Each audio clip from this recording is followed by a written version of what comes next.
Olá, sejam bem-vindos. Este é o Comente Podcast.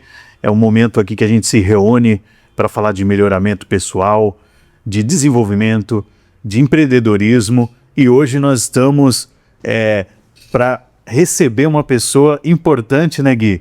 Para um dos momentos mais esperados de 2025. Com certeza. Hoje a gente tem a ilustre presença do nosso amigo Douglas. Ele vai contar um pouco sobre seus desafios e quais são as suas metas para o futuro. Então, faça a introdução, Numi.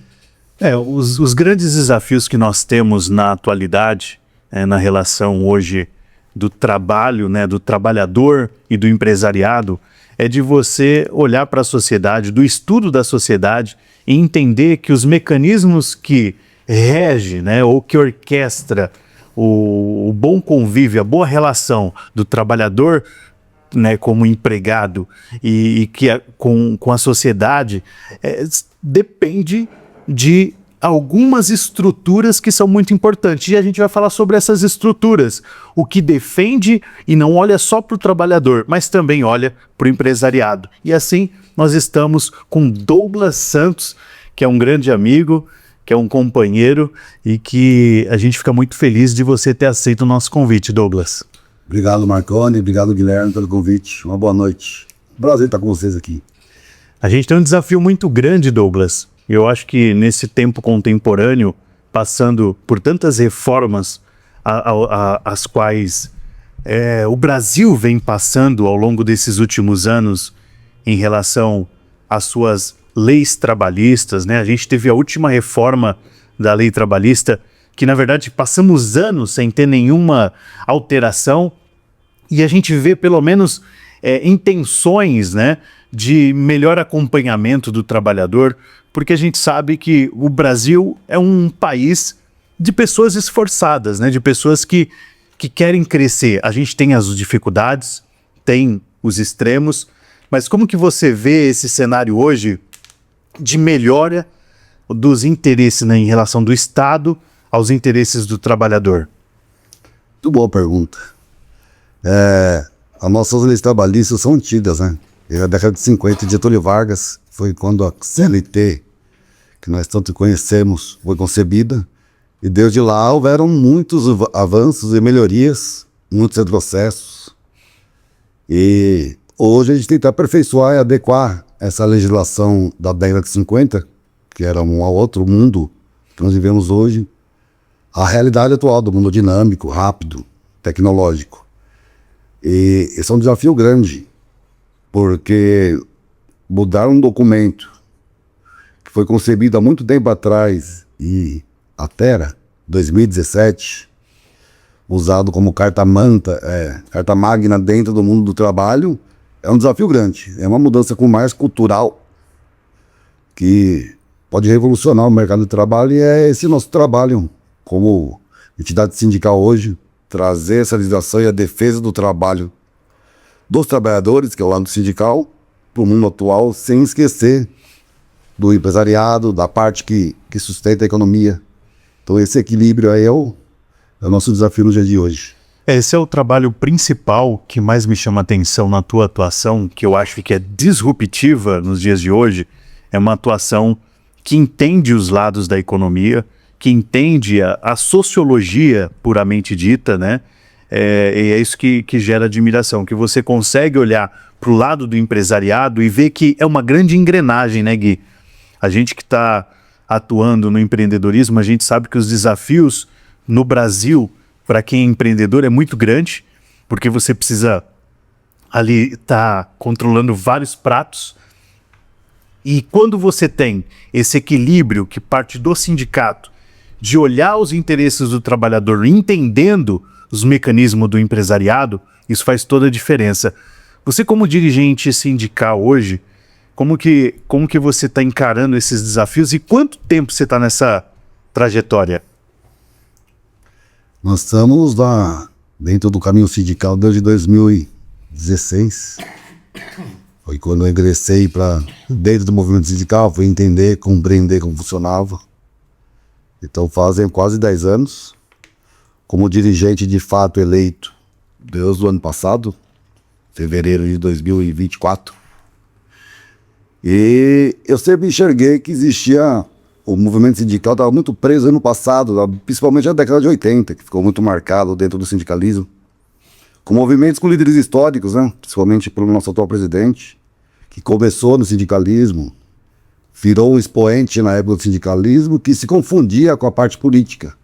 Vivíamos o final da ditadura militar e o movimento sindical foi importante naquele momento de luta, de trazer a redemocratização do país. Então, a união dos trabalhadores foi um motivo de pressão bem importante e que destacou esses grandes líderes que teve lá na década de 80. Só que o momento político e hoje atual é outro, cara.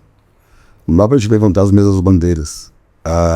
As conquistas que os sindicatos tiveram ao longo do tempo para os trabalhadores são importantes, precisam ser preservados, porém existe um outro aspecto, que é o lado do empresário, de quem gera a riqueza do país, né?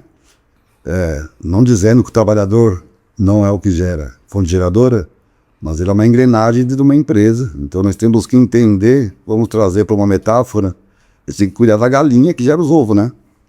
E a galinha, no caso, é o empresário.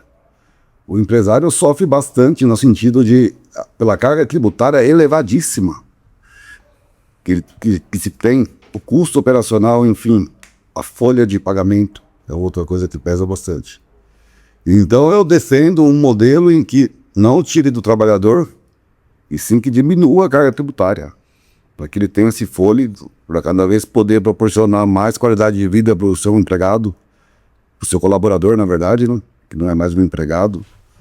Hoje o perfil profissional mudou, a relação do trabalho mudou. Então, se não houver uma parceria e uma sinergia entre a empresa e a pessoa que ali colabora, hoje a relação não permanece. É muito diferente. Então é um desafio grande e nós estamos tentando fazer essa mudança aí de paradigma.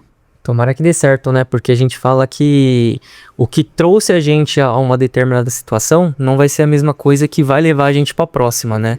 Então, quando a gente está apto a ter essas mudanças, a gente consegue entender que isso vai acelerar a nossa transformação. Eu enxergo que a maioria dos empreendedores, principalmente aqui no Brasil, e a gente já comentou sobre isso, eles abrem o seu negócio, mas eles não abrem planejando. Eles abrem porque sente alguma dor ou uma oportunidade, montam o seu projeto e no decorrer dos anos ele vai entendendo como funciona empreender, né?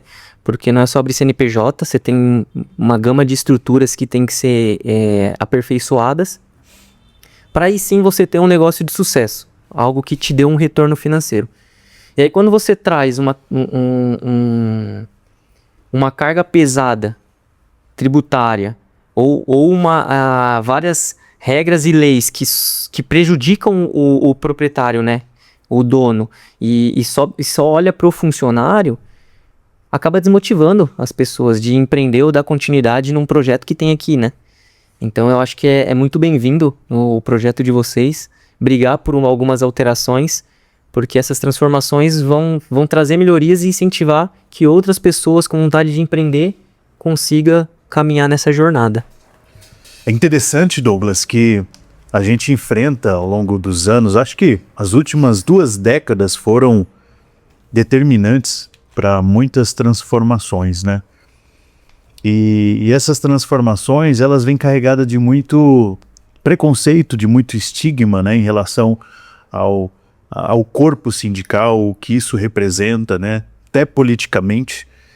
E a gente percebe, hoje eu atuando um pouco mais perto para entender isso dentro dos mecanismos, né, empresariais, eu tenho visto a importância, né, principalmente quando a gente olha para os fundamentos. E os fundamentos são olhar e preservar direitos e deveres de ambas as partes, né? Como que hoje, explica um pouco para nós, o sindicato atua olhando para a questão de benefícios, de suporte, né? Tanto para o bem-estar da saúde do trabalhador, porque eu vejo assim, quando eu tive o meu primeiro contato para entender mais, eu vi vários benefícios importantíssimos que o trabalhador poderia estar usufruindo ele está numa situação, vamos dizer assim, às margens, e porque ele não tem conhecimento, porque simplesmente está faltando, de repente, uma liderança que já está paga, esse serviço já está pago, de só chegar e apresentar para ele, né? Uma antecipação, de repente, ali de salário, ou um acesso à saúde, né? Um plano básico de saúde. Então fala um pouco disso, a gama de benefícios que esse trabalhador, é lógico, dentro de cada segmento de atuação tem um grupo específico sindical, não é isso? Sim. A estrutura sindical é feita por segmento econômico. Então nós temos um exemplo prático. Os comerciários, eles defendem os quinais que estão dentro do da área comercial. Tem dos metalúrgicos. Enfim, existe um sindicato para cada segmento específico, que são movimentos econômicos diferentes do outro. A realidade do metalúrgico não é a realidade do cara do comércio. A realidade do cara da indústria não é a mesma do cara do metalúrgico. Então, o que os sindicatos fazem? Eles têm um olhar específico para aquela realidade econômica. Então, isso muda muito de uma categoria para outra. Isso é histórico, né? Também é muito histórico. Hoje, as relações dentro do sindicato estão mudando aos poucos, porque devido à carga tributária que eu já falei, vou voltar nisso. Dentro da folha de pagamento impacta bastante. Então, o que é mais fácil hoje para um sindicato conseguir, dentro de uma convenção coletiva, que vale aqui uma expressão rápida, a convenção coletiva é o documento que rege aquela categoria profissional dentro de um período. Então, ela hoje, devido à reforma trabalhista, que determinou que o negociado se sobrepõe ao legislado, uma convenção coletiva tem valor jurídico hoje maior do que a CLT. E quem celebra a convenção coletiva? É o sindicato profissional, laboral, que representa o trabalhador, junto, que muita gente não sabe, ao sindicato patronal. Existe um sindicato patronal que defende os interesses daquele grupo econômico, dos empresários. Interessante, hein? Sim. Então, se senta na mesa os dois lados. O sindicato patronal representando o interesse do empregador, o laboral do empregado. Qual que é a dificuldade ali? Chegar ao denominador comum que atenda às necessidades do empregador sem esquecer dos direitos dos trabalhadores. Então é esse o exercício que se tem anualmente na chamada negociação coletiva, que é quando sai toda as regras que serão naquele ano vigente que entrará em vigor, como o dissídio coletivo, porque é o reajuste, que todo mundo fica de olho, só que uma convenção é muito maior do que tudo isso.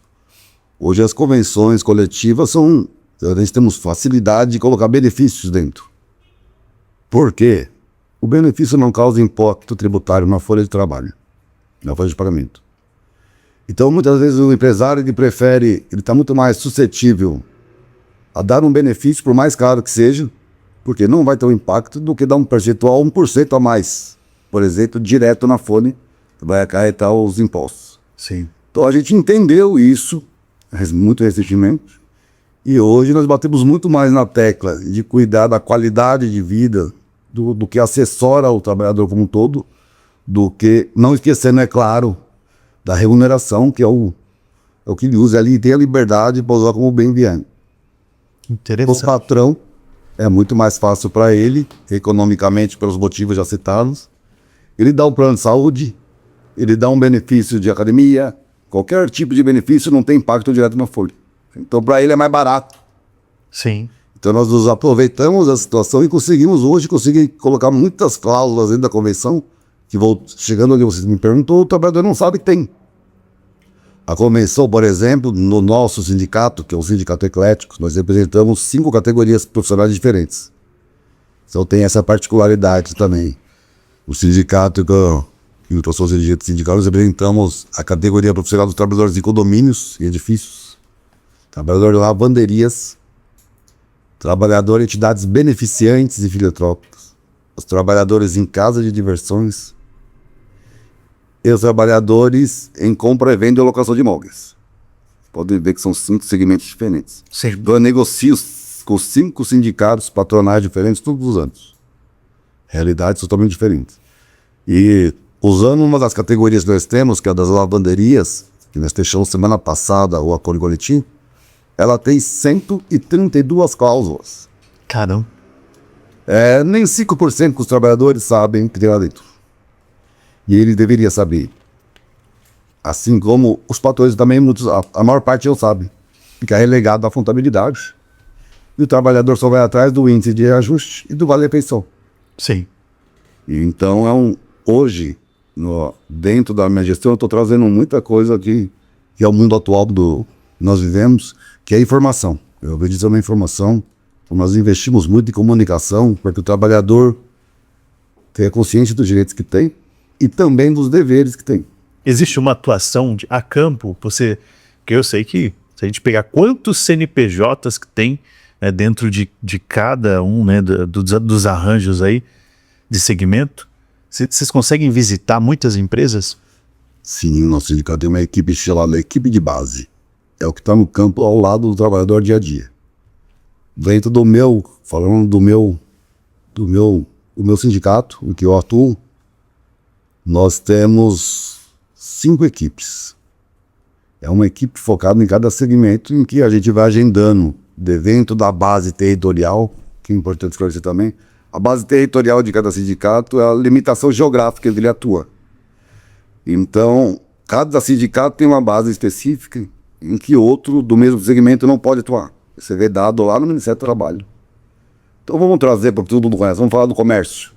O Sindicato do Comércio de São Paulo, ele representa a capital. Ele não pode conflitar com o Sindicato do Comércio de Osasco. Ele pode ter uma convenção parecida, mas não é igual. São negociações diferentes dentro do mesmo segmento.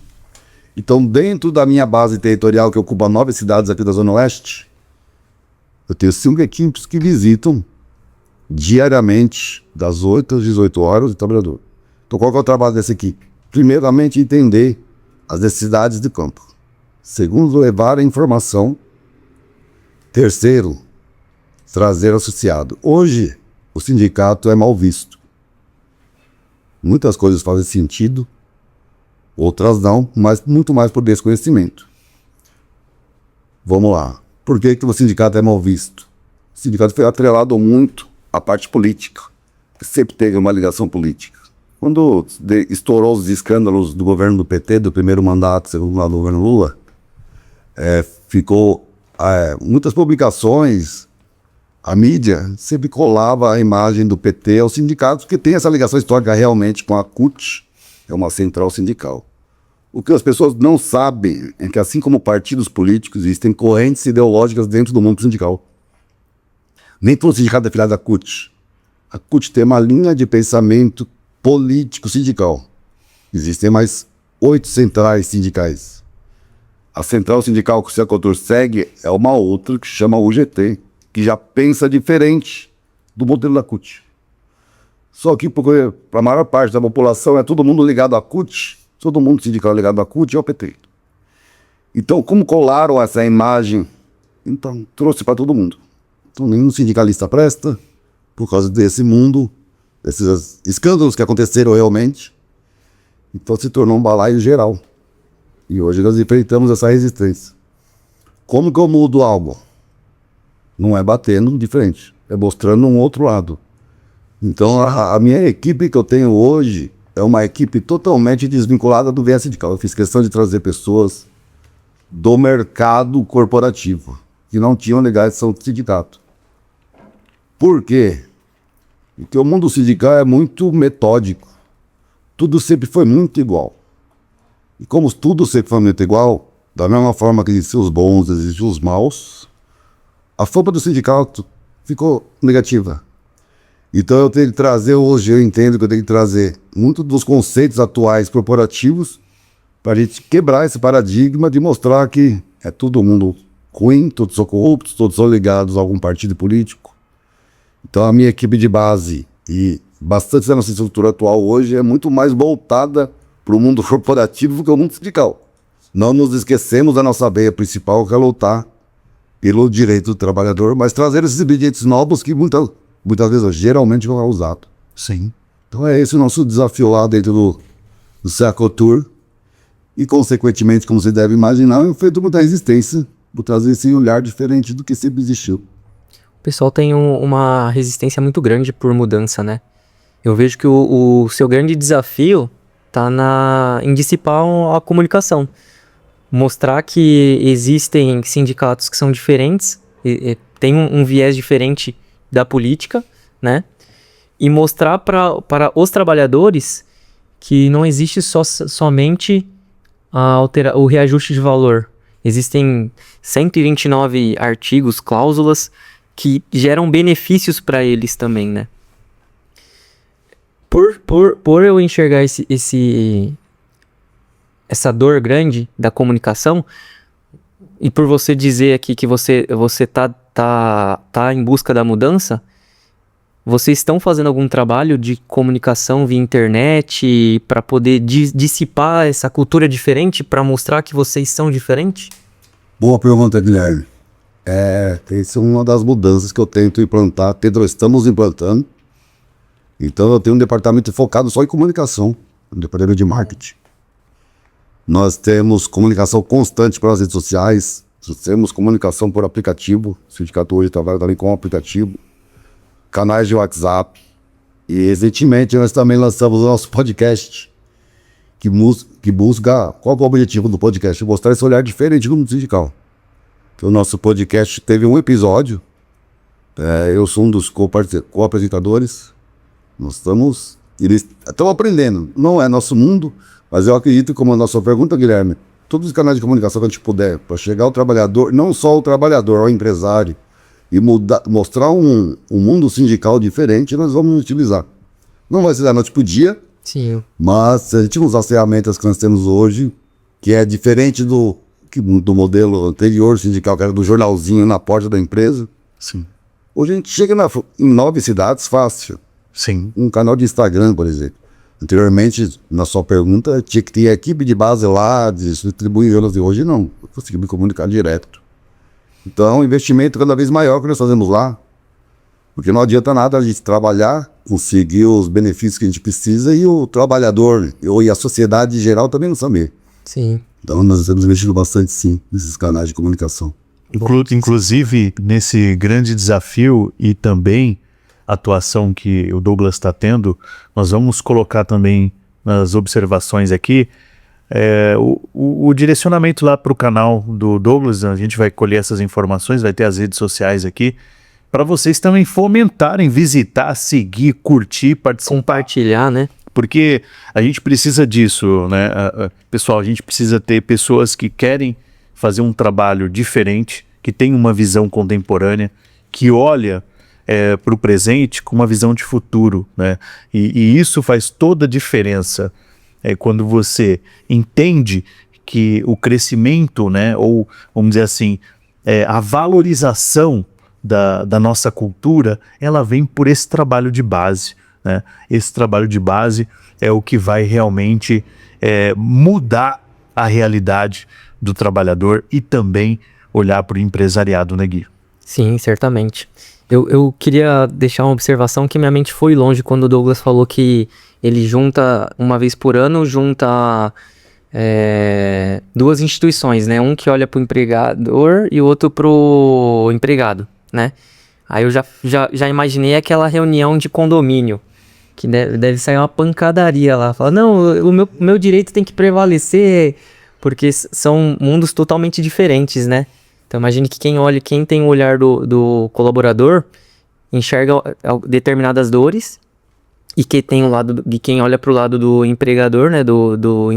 A pessoa que empreende enxerga outras dores, né? E até chegar num denominador comum você tentar aprovar um aquecedor na piscina ali que precisa ser feito para o condomínio e ninguém quer. Quer dizer, 50% das pessoas veem valor nisso e outras 50% acabam não vendo, né? Como que funciona essa reunião? Ela é tranquila? Dura 4 horas? É online? Como que funciona? Você pode abrir bastante? Eu vou ter que explicar um pouco do processo. Existe a database. A database é aquele mês estipulado em que se garante anualmente a negociação coletiva. Então, dentro da database, cada um tem uma estrutura, funciona de um jeito, mas o processo é idêntico.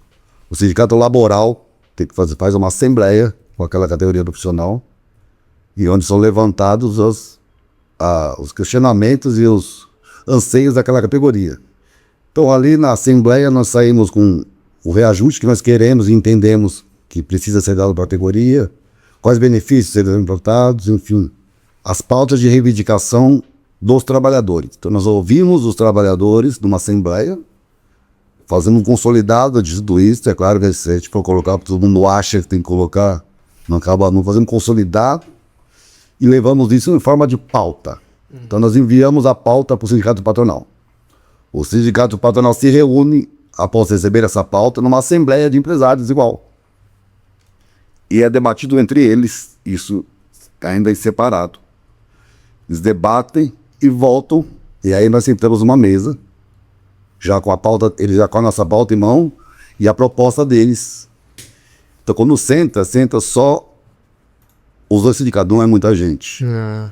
Muitas vezes alguns empresários que representam e formam aquela diretoria, e juntamente com a diretoria dos sindicatos. Foi bom você perguntar, semana passada ó, que mudança legal de paradigma, né?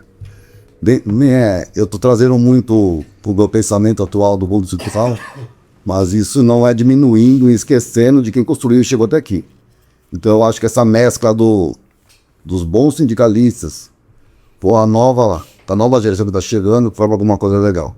Nós estamos numa negociação coletiva do setor de lavanderias.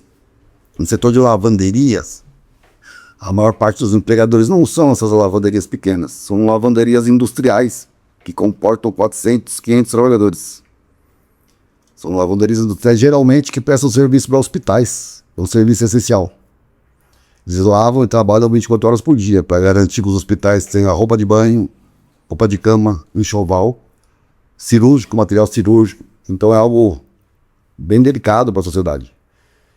Então nós estamos nessa negociação coletiva, só que existe uma dor nessa categoria profissional.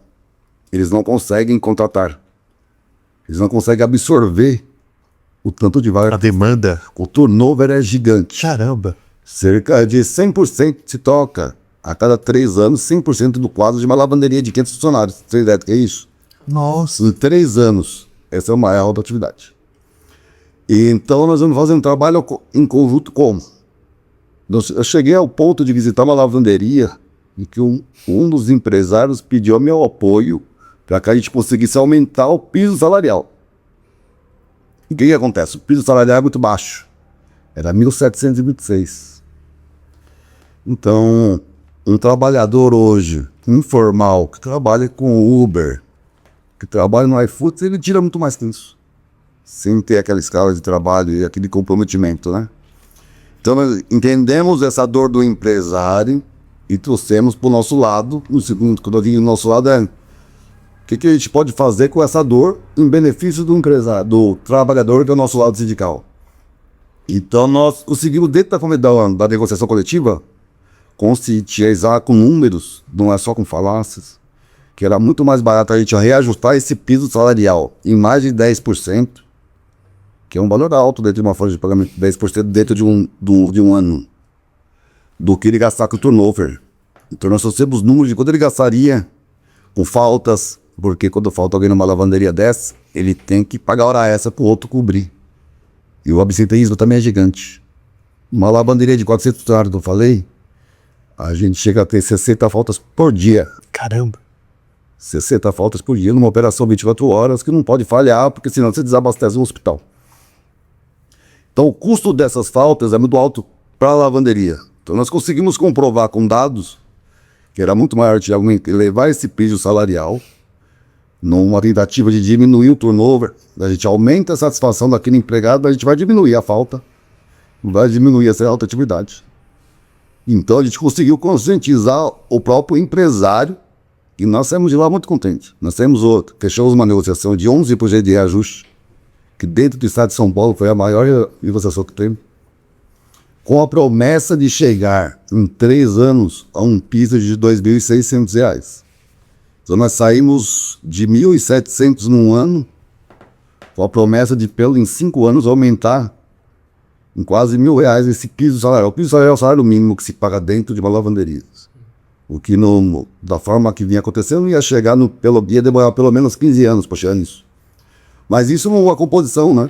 O empresário junto com o sindicato, defendendo o interesse do trabalhador, e a gente consiga chegar a esse consenso. Então, é um modelo de paradigma, uma quebra de paradigma que nós conseguimos. Mas só é possível construir isso às 4 mãos. Não adianta ficar naquele embate com o empresário, nós temos que nos unir. Pode parecer engraçado, falar que eu preciso se unir com o empresário, mas quem gera o emprego é o empresário. Se nós, como sindicatos, não entendermos as dores, encontrar caminhos juntos para que eu melhore a vida do trabalhador, sem trazer desvantagem às empresas, a gente não consegue construir o mercado. A própria relação, né? Isso de fato é a relação do capital, né? E do trabalho, né, Douglas? É entender que um depende do outro. De fato é isso, né? E buscar, né, do Estado o apoio, o subsídio para que o organismo empresarial ele continua, né? Ele está empregando e esses trabalhadores estão levando pão para casa. O pão que está na mesa de cada um desses trabalhadores é dessa força, né? Então, isso é interessante e você vê, você sabia, você tinha essas informações, Gui? Que é feito um trabalho tão profundo do sindicato de estatística, né, de estudo aprofundado para entender o cenário, entender quais são os melhores caminhos. Para mim é uma pura novidade. Eu acho que um dos maiores desafios que você tem, Douglas, nesse meio, e pode se tornar um grande revolucionário com o bom sentido da palavra, é da comunicação, porque a comunicação acho que talvez é o principal ponto aí, e conte conosco para a gente fomentar isso, é de interesse que as pessoas entendam e busque saber. De repente, se você pode contribuir também para essa força, e você está simplesmente se omitindo, né? Muito bom. Exatamente. Se você tem um projeto que você olha para os dois lados, e a gente acaba não fazendo uma força maior só para um, eu acho que tem muito a agregar. Tem um estudo que eu vi recentemente, porque eu tenho um projeto junto com meu irmão que é voltado a benefícios, né? Que fala exatamente disso. Existe um cálculo que a maioria dos empresários não fazem, que é a curva de aprendizagem desse colaborador. Então, cada vez que o colaborador sai do seu emprego, ele acaba partindo para uma outra aventura, um outro desafio, até aquele colaborador novo que ultrapassar aquela linha, que é onde ele consegue desenvolver o seu papel de forma individual, vamos dizer assim, ímpar, existe um custo, e isso leva meses. E tem muita empresa que acaba não olhando para isso. Então, é uma forma de você conseguir reter o seu colaborador através de ferramentas, aumento de salário, reajuste ou benefícios, né? Tem uma outra pesquisa que a gente viu, que essa nova geração, a geração Z, ela busca muito, né, isso. Ela não quer só saber o quanto que ela vai receber do salário fixo dela. Ela quer saber qual vai ser o salário emocional. E esse salário emocional entra assinatura de academia, benefício de plano de saúde, odonto, e entre outros, né? É o terceiro desejo dentro da nova geração, é o salário. Exato. Primeiro vem a qualidade de vida. Então, as empresas estão entendendo que garantir uma qualidade de vida melhor para o trabalhador, aquele colaborador que está dentro da empresa, é melhor do que apenas salário. Então o mundo está mudando. Se nós não mudarmos juntos, nós como sociedade, dentro do meu segmento como sindicato, e entender essas atualizações, nós vamos viver sempre correndo atrás do rabo, desculpa a expressão. Só uma pergunta, Gui, para pegar esse grande desafio, Douglas. Nesses últimos, não vou levar muito tempo não, tipo uns 5 anos, nesses últimos 5 anos, como a tecnologia tem apoiado vocês? A tecnologia tem que ser usada sempre para trazer ganhos para qualquer instituição, né? Como eu te disse, o mundo sindical sempre foi muito apegado a alguns sistemas do passado, que eu discordo. Funcionaram até uma determinada época e não funcionam mais. Então tem muito sindicato ainda hoje que acredita que o melhor modelo de comunicação é fazer um jornalzinho e subir na empresa. Por incrível que pareça. Então esse é um desafio dentro do mundo sindical, de fazer uma reflexão e entender que se a gente não se utilizar das tecnologias, a gente ia ficar para trás dentro do que nós atuamos. Seria... Eu vou te usar como exemplo. Nós usamos hoje, dentro da atividade, ferramentas de inteligência artificial. Olha que legal. Nós utilizamos. E eu incentivo as nossas equipes a utilizar, nós temos assinatura. Porque se nós não estivermos em pé de igualdade com o empresariado, nós vamos ser o lado mais fraco da moeda. E não é esse o interesse. Nós não queremos ser nem acima nem abaixo, temos que andar lado a lado. E o andar lado a lado do empresário é o que eu sempre tento passar. E as pesquisas mostram, hoje é de conhecimento público, né? O trabalhador feliz, o empregado que está trabalhando satisfeito, que produz mais, cerca de 1,8%. Isso se reflete no bolso do empresário traduzindo em mais dinheiro. Quanto mais ele investir no bem-estar, na qualidade de vida daquele que o acompanha, o maior retorno. Isso se torna um ciclo. Só que isso é cultural, né? Nós temos que mudar essa cultura. A geração Z, por mais difícil que seja se entender, principalmente a minha geração e as mais antigas, dos anos 80, é que eles não querem as mesmas coisas que a gente. Eles têm outras ambições, né? E é quem vai estar no comando, controlando o país, as instituições, daqui a 15 anos. Sim. Né? Então nós temos um papel importante na história, que é preparar e dar condições para que essa geração faça melhor do que nós fizemos. Se a próxima faça melhor, e assim se torne... Assim caminha a evolução, né? Exato. Uma sociedade. A pergunta que eu ia fazer era se o sindicato, eles enxergam com bons olhos esse salário emocional, que hoje é o que brilha os olhos da geração Z. Vai daquele lugar que eu te falando. Hoje é muito mais fácil a gente conseguir benefícios. Vai trazer para esse salário emocional. Existem diversos benefícios, Guilherme, que muitas pessoas não conhecem. Vou dar um exemplo clássico aqui. Existe o auxílio creche. Quase 100% das comissões coletivas tem. As mães não sabem. Quem paga é o empresário. Já está pago. Ela tem direito a conseguir um custeio mensal de parte para manter a criança dentro da escola. Olha que interessante. Existe. Dentro das convenções existem benefícios que, por exemplo, seguridades. Existem benefícios de auxílio natalidade. Vamos trazer para a natalidade. Quando a mãe nasce um bebê, já tem dentro da convenção, a mãe recebe um cheque de R$600 para comprar os primeiros 2 dias do bebê. Eu não sabia disso. Existe. Também não sabia. Então, as pessoas desconhecem. E foi algo conquistado a duras penas. O empresário cedeu, concordou em dar aquilo através do sindicato patronal. O sindicato conquistou, mas nem o empresário e nem o trabalhador sabe que tem. Então vai de encontro ao que você falou.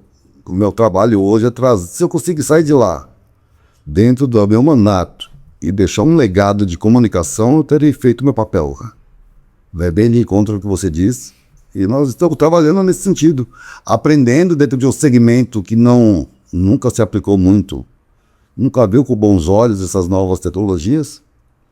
Mas também tem muita gente que, assim como eu, está chegando dentro do mundo digital com essa nova visão. Então eu acredito numa mudança de paradigma nos próximos anos. Hoje a relação não é mais de confronto, a maior parte não é. É claro que eu não posso deixar de dizer que o interesse do capital é sempre o lucro, né? Então nós encontramos cenários diferentes. O que a maior parte não consegue enxergar é que quem comanda a massa econômica do país não são os grandes conglomerados. Os maiores empregadores são o micro e pequeno empresário. É o cara lá que trabalha para deixar o mercadinho aberto com 3 funcionários, pagando uma carga tributária altíssima. Esse cara não pode ter a mesma condição, os mesmos deveres que uma multinacional, né? E ficou muito gravado nisso pelo passado dos grandes grupos econômicos. Então se tornou aquela imagem do empresário malvadão sob o lucro. Isso não. A maior parte das vezes não é o que acontece. Sim. Tem sim esses grandes conglomerados, só visam o lucro, se aproveita da mão de obra nacional e manda todo o dinheiro para fora, mas a maior parte não é. Então se eu endureço muito as questões para uma categoria como um todo, eu não vou estar punindo, entre aspas, a multinacional. Sim. Eu vou pegar o cara do bairro, eu vou pegar o cara da lavanderia para a minha realidade, eu vou pegar o cara da lavanderia familiar, que é ele, a mulher e um filho que trabalha para levar o sustento. Então é esse olhar individualizado, trazendo para o mundo atual do pequeno, que é quem gera realmente a economia que nós temos atuado, e assim vamos se manter. Nesse último mandato agora, né, faltam ainda praticamente 2 anos, né, de mandato final aí do governo Lula. A gente tem uma discussão muito acirrada em torno da reforma fiscal, que foi passando de governo a governo e está estacionado, está gerando hoje um grande pânico até nas questões econômicas, porque é um desarranjo, um descontrole orçamentário, e agora está subindo o tema sobre a reforma trabalhista, né? A gente não ouvia falar, acabou sendo amortecido esse tema, e agora, com essa alta de juros, inflação no país, a reforma trabalhista voltou à pauta, e também a questão da Previdência, né? A gente está num rombo extraordinário da Previdência, e é um desafio muito grande, porque isso vai impactar no empresário, vai impactar no trabalhador. E como você vê essas relações, Douglas, nesse ano, não sei se já saiu o dissídio desse ano, com alta de inflação, você tem, de repente, uma notícia aí para nós, alguma coisa que está sendo discutida? Vamos lá, são fatos diferentes. Estamos falando do dissídio, hein, pessoal? Situações vou pegar primeiro na sua parte da reforma trabalhista, né? O mundo sindical como um todo não se conforma com como foi feita a reforma trabalhista de 2017. Foi apresentado como uma repaginação nas relações de trabalho, mas sem ampla discussão com a sociedade como um todo. Então, em 2017, visando, de novo, trazendo para o mundo político, o objetivo de enfraquecer o PT, diretamente o PT, que sempre trouxe pautas mais sociais, esteve mais ligado ao sindicalismo, foi aprovado na madrugada uma reforma trabalhista que mudou significativamente as relações de trabalho. E nesse caso específico, para pior para o trabalhador. Então, não houve um debate amplo. A gente precisa de uma reforma realmente trabalhista, mas isso precisa ser conversado com todos os aspectos envolvidos, com trabalhadores, com sindicatos, com os empresários. O debate tem que ser mais amplo. Porque hoje, por exemplo, nós vivemos no mundo das plataformas digitais, né? As leis trabalhistas não se aplicam, por exemplo, não temos como adequá-la. Vamos falar da Uber, o iFoods. Então hoje gera muita repercussão isso, porque a ideia das plataformas é trazer mais liberdade para aquele que ali presta serviço. E o sindicalismo e as leis trabalhistas geralmente trazem travas.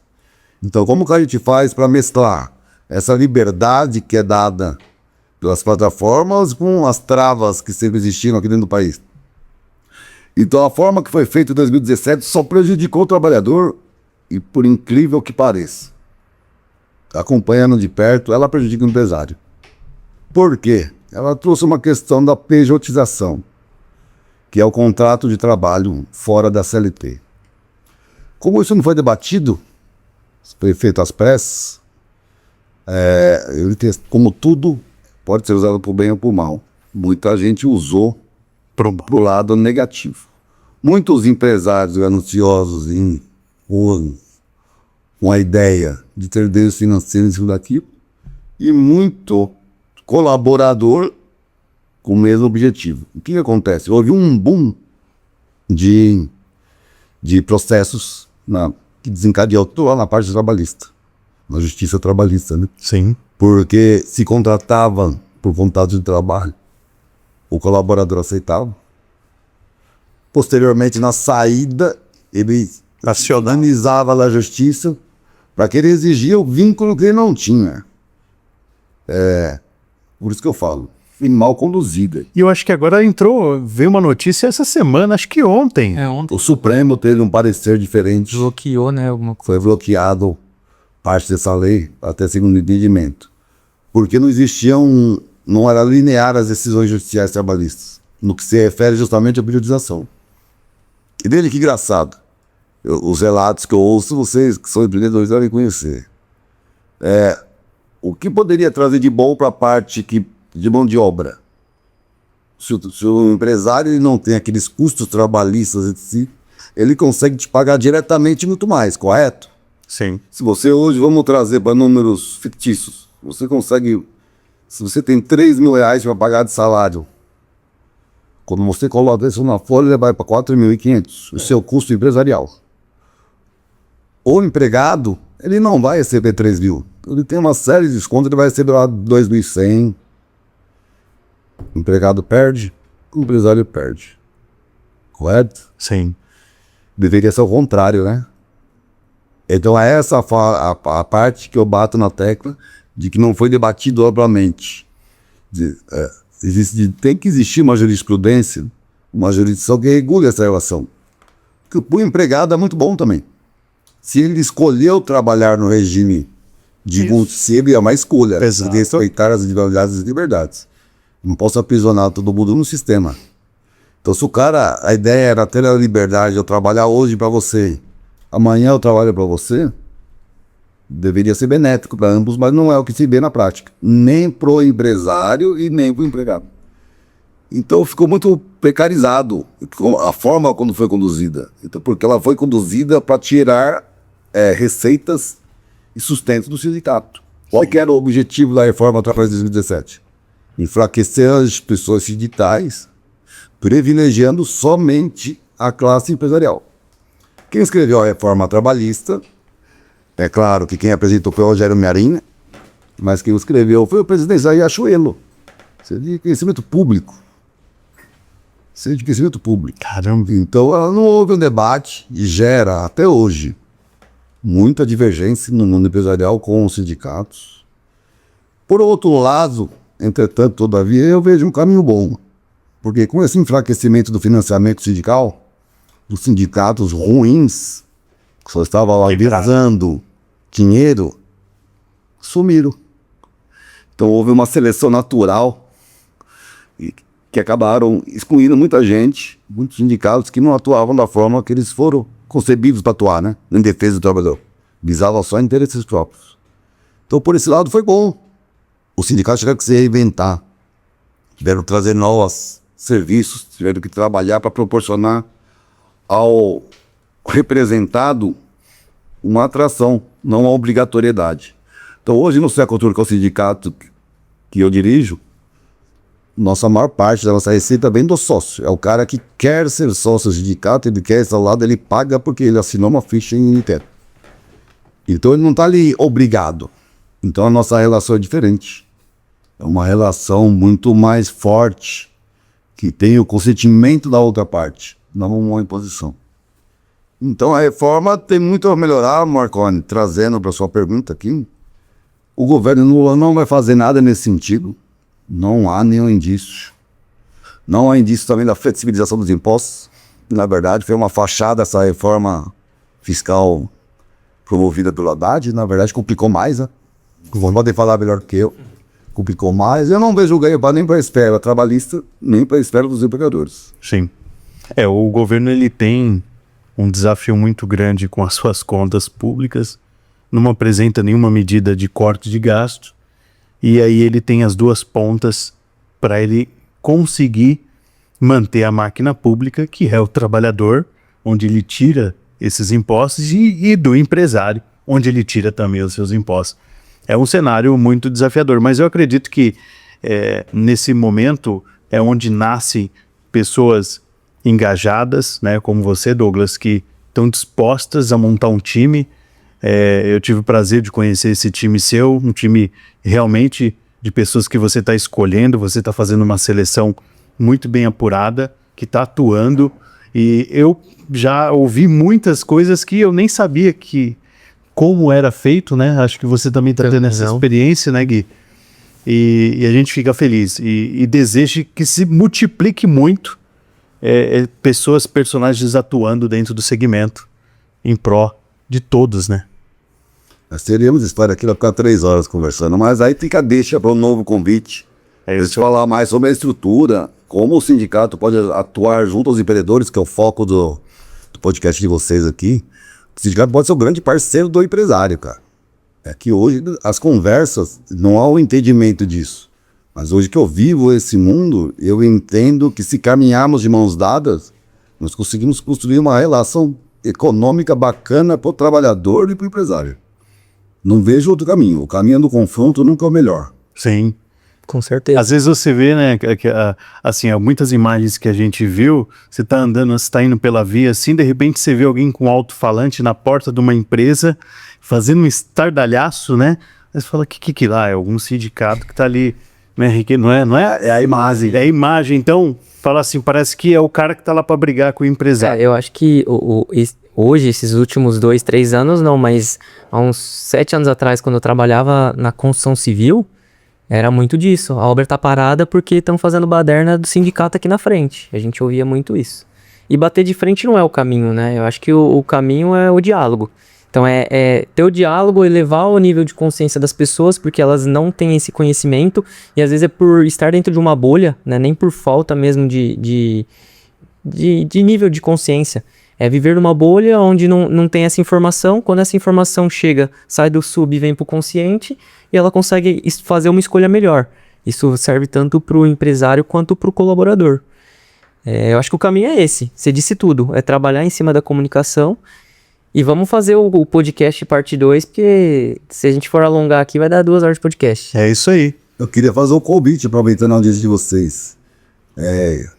Quem prestou atenção na nossa conversa, né, deve ter conhecido pela primeira vez que existe o sindicato patronal, que é a parte dos empresários. Todo empresário que eu conheço, eu convido a participar do sindicato patronal, porque ele vai fazer parte das decisões que vai regular a vida dele.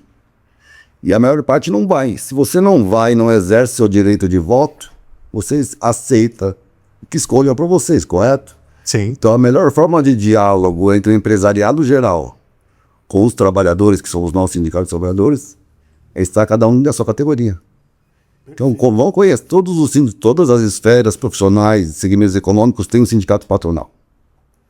Então é importante, quem estiver nos ouvindo aqui, a audiência, for um empreendedor, procure conhecer o seu sindicato patronal. Ele defende o interesse de você, empresário. Olha que interessante. Depois vamos fazer uma postagem compartilhada. Para divulgar mais. Vamos fazer. Pode ter certeza que a gente tá aqui para somar. Então vocês sério, assim, eu não sabia que existia essa defesa do empresário, né, que o patronal exercia essa função. Muito interessante, Douglas.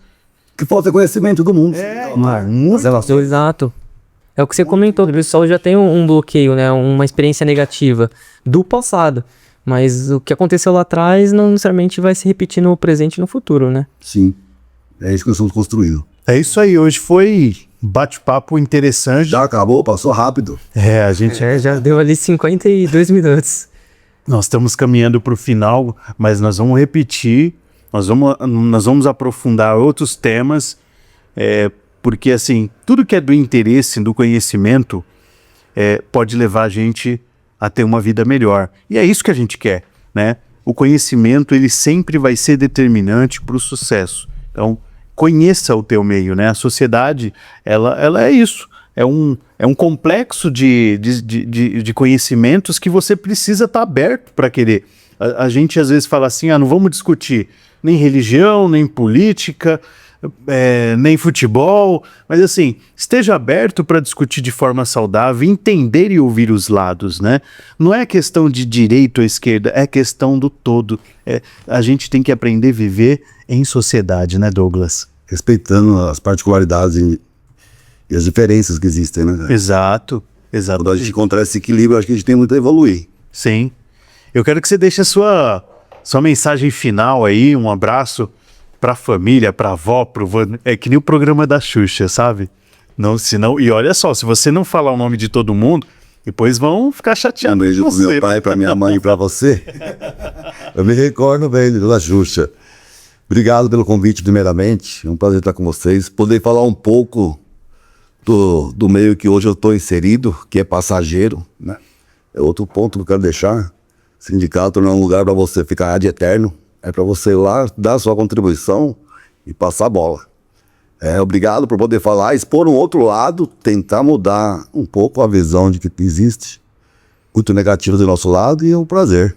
utilizar um canal como o de vocês para poder falar sobre o nosso trabalho. Obrigado. A gente que agradece. Eu digo muito pro Marconi que o nosso papel principal é dissipar conhecimento. Então, se a gente conseguir gerar valor, despertar o interesse de quem está acompanhando a gente está satisfeito e realizado com o nosso propósito. E trazer você que tem um desafio muito grande, que está lutando para gerar informação, tanto para o colaborador e para o empregado, para mostrar que existe uma maneira de fazer e que fica bom para os dois, é incrível. Então, o nosso papel é esse. Muito obrigado pela sua presença. É um prazer. E até a próxima, pessoal. É isso aí. Muito obrigado, Douglas. Muito obrigado a toda a audiência. Esse é o Comente Podcast. Toda semana, aqui um episódio novinho para você. Um abraço. Forte abraço. Fica com Deus. Tchau, tchau.